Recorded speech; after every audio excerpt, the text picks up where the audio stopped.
စစ်တပ်ထဲကလူတွေမြန်မာတပ်မတော်သားတွေအပေါ်မှာလည်းအမှန်တိုင်းမြင်နိုင်အောင်စူးစမ်းကြည့်ကြလို့ပါပြီဒီလိုပါပဲမြန်မာတပ်မတော်ကိုအာဏာရှင်လို့ယူဆပြီးမင်္ဂလာပါမြန်မာနိုင်ငံအတွက်ပဋိပက္ခတွေနဲ့အတူမှန်ကန်တဲ့သတင်းတွေကိုအမြင့်တဲ့ reaction လုပ်ပေးသွားမှာဖြစ်ပါတော့ကြောင့်ကျွန်တော်ရဲ့ channel လေးကို subscribe လုပ်ပေးကြပါအောင်เนาะလက်ရှိအခြေအနေမှာမြန်မာတပ်မတော်အပေါ်အတူချုပ်ပြောရင်စစ်တပ်ပေါ့ဗျာစစ်တပ်အပေါ်မှာခါခါတီးတီးမုန်းတီးနေကြတဲ့လူတစုရှိပါတယ်လူများစုတော့မဟုတ်ပါဘူးလူနည်းစုပါသူတို့တွေဘာကြောင့်စစ်တပ်ကိုမုန်းရတာလဲဘာကြောင့်မှုစစ်တပ်ကိုမရှိစေချင်တာလဲဘယ်လိုအကြောင်းအချက်တွေကြောင့်စစ်တပ်ကိုပြိုကွဲစေချင်တာလဲကျွန်တော်တို့ပြန်စဉ်းစားကြည့်အောင်သုံးသပ်ကြည့်အောင်ပါစစ်တပ်ကိုအာဏာရှင်ဆန်နေ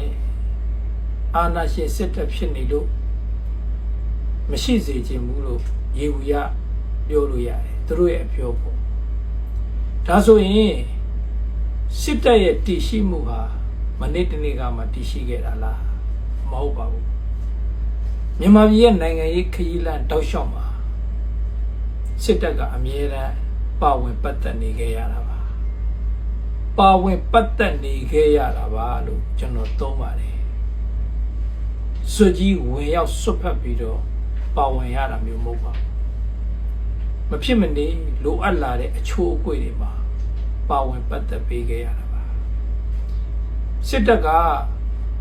မြန်မာပြည်လွတ်လပ်ရေးရပြီးချိန်ကစပြီးဒီနေ့ဒီချိန်ထိမြန်မာနိုင်ငံရဲ့နိုင်ငံရေးရည်စည်းကြောင်းထဲမှာအမြဲတမ်းပါဝင်ပတ်သက်နေရတာပါဟုတ်ပြီ1962ခုနှစ်တော်လိုင်းကောင်စီအာဏာသိမ်းလိုက်တဲ့အချိန်တုန်းကစစ်တပ်မုန်းတီးရေးဒီလောက်ပြင်းပြထန်တာမရှိပါဘူး1988ခုနှစ်အာဏာသိမ်းလိုက်တော့လေစစ်တပ်မုန်းတီးရေး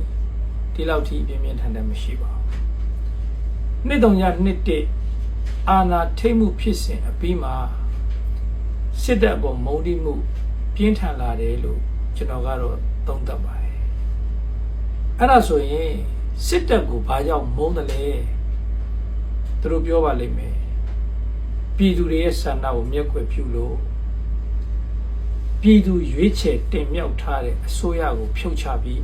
အာဏာသိမ်းလို့ဒါကြောင့်မို့အာဏာရှင်စစ်တပ်ဒါကြောင့်မို့စစ်တပ်ကိုအလိုမရှိဘူးလို့သူတို့ပြောကြပါလိမ့်မယ်အချိန်ဒီတိုင်းမှာ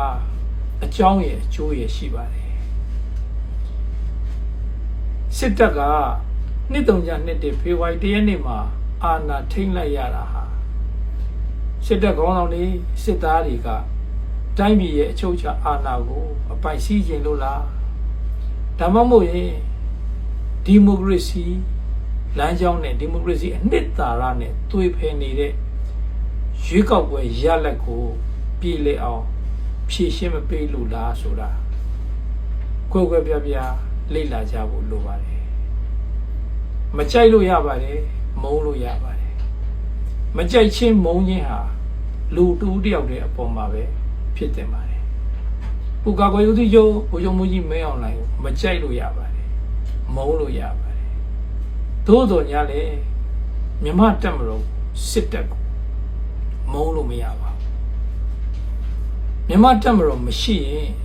မြန်မာနိုင်ငံကြီးလည်းမရှိနိုင်ပါဘူးကျွန်တော်မြမတက်မလို့ကိုချစ်ပါတယ်ယုံကြည်လေးစားထောက်ခံပါတယ်ဘာကြောင့်လဲဆိုရင်မြန်မာပြည်ကိုချစ်တဲ့အတွက်ကြောင့်ပါမြန်မာပြည်ကြီးမြေပေါ်မြန်မာပြည်ကြီးရဲ့မြေပေါ်မပျက်စီးသွားအောင်မကျိုးပဲ့သွားအောင်ဒီနေ့ဒီချိန်ထိကာဝယ်ပေးနေတဲ့ဖွဲ့စည်းရတစ်ခုတည်းပဲရှိပါတယ်အဲ့ဒါဘယ်ဖွဲ့စည်းလဲဆိုတော့မြန်မာတပ်မတော်ပါပဲစစ်တပ်ပါပဲဟုတ်ပြီစစ်တပ်ကိုမုန်းကြတယ်စစ်တပ်ကိုမကြိုက်ကြဘူးအာဏာရှင်စစ်တပ်လို့ရိုးစွတ်ကြတယ်ဘယ်အချက်တွေပေါ်မှာကြည့်ပြီးတော့ဘယ်အချက်တွေကိုကောက်ချက်ချပြီးတော့အာဏာရှင်စစ်တပ်လို့ပြောကြတာလဲဆိုတာကိုပြောနေတဲ့သူတွေကိုယ်တိုင်တည်တည်ချာချာ ကွဲဖျားကာကနတ်သုံးသက်ကြည့်ဖို့တော့လိုအပ်ပါတယ်ကျွန်တော်တို့လည်းထမင်းစားပြီးကြီးလာတဲ့သူတွေပါစာတတ်ပါတယ်စာဖတ်ပါတယ်မြမတက်မလို့ကိုချစ်ခင်လေးစားယုံကြည်ထောက်ခံနေတယ်ဆိုတာမျက်စိမိတ်နားပိတ်ပြီးတော့ကျွန်တော်တို့ချစ်ခင်လေးစားယုံကြည်ထောက်ခံနေတာမဟုတ်ပါဘူးတမိုင်းတွေကိုသိပါတယ်အခြေအနေတွေကိုနားလည်ပါတယ်မြမတက်မလို့ကသာမကောင်းခဲ့ရင်စစ်တပ်ကသာပြည်သူတွေကိုအကြောင်းမဲ့နှိပ်စက်နေမယ်ညှဉ်းပန်းနေမယ်တပ်ဖြတ်နေမယ်ဆိုရင်ကျွန်တော်ကိုယ်တိုင်အာဏာရှင်စစ်တပ်လို့ပြောမှာပါဒီနေ့ဒီအချိန်အထိမြန်မာတက်မတော်စစ်တပ်လုံနေကိုင်းနေတာတွေအားလုံးဟာဥပဒေလမ်းကြောင်းအတိုင်းပဲသွားနေတာပါဥပမာတစ်ခုကျွန်တော်ပြောပြပါမယ်ဒေါအောင်ဆန်းစုကြည်ပုံမှာချစ်ခင်ယုံကြည်လေးစားထောက်ခံတဲ့သူအနေနဲ့ဒီနေ့ဒီအချိန်မှာရန်ကုန်မြို့မှာနေမန္တလေးမှာနေမေမြို့မှာနေကြိုက်တဲ့မြို့မှာနေပါတရားဝင်ငါကတော့ဒေါအောင်ဆန်းစုကြည်ချစ်ခင်ယုံကြည်လေးစားထောက်ခံပါတယ်လို့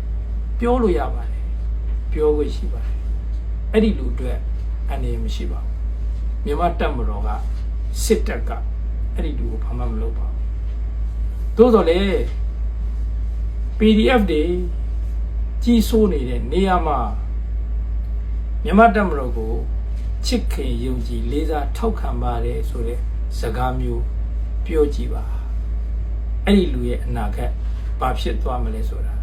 မိတ်ဆွေတို့တွေလည်းနီစိတ်မှတ်ဆကြည့်လို့ရမှာပါဒီတော့ဗျာအာဏာရှင်စစ်တပ်ကိုမုန်းနေအာဏာရှင်စစ်တပ်ကိုဖြုတ်ချမယ်ဆိုတဲ့အယူဆအလွဲတွေကင်ဆွဲပြီးတော့တိုင်းပြည်ကိုပျက်စီးစေတဲ့လမ်းကြောင်းပေါ်ဥတီနေကြတဲ့သူတွေကိုယ်တိုင်အခုဆိုရင်တဖြည်းဖြည်းနဲ့သူတို့ပြောနေတဲ့အာဏာရှင်ဆိုတာသူတို့ကိုယ်တိုင်ဖြစ်လာပါပြီတိုင်းပြည်လည်းတော်တော်ကိုအထိနာနေပါပြီမြန်မာနိုင်ငံကြီးအေးချမ်းဖို့အတွက်မပြိုကွဲစေဖို့အတွက်သူတို့ရဲ့အသက်ခန္ဓာတွေကိုယ်လက်အင်ကအစိတ်ပိုင်းတွေဘဝတွေကိုဆွတ်လွတ်ပြီးတော့ကာကွယ်ပေးနေတဲ့စစ်သားတွေ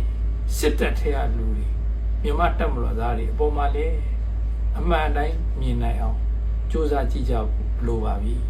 ဒီလိုပါပဲမြန်မာတပ်မတော်ကိုအာဏာရှင်လို့ရွတ်ဆိုပြီးထားကြွပုံကန်နေကြတဲ့ဗမာလူမျိုးလက်နက်ကင်တွေလည်းအမှန်ကိုအမှန်တိုင်းသိမြင်ကြဖို့အချိန်တန်ပါပြီ။ဘာကြောင့်လဲဆိုတော့တိုင်းပြည်ကတော်တော်ကိုနှိမ့်နာနေပါကျွန်တော်မင်းကိုဆိုပါဗျာ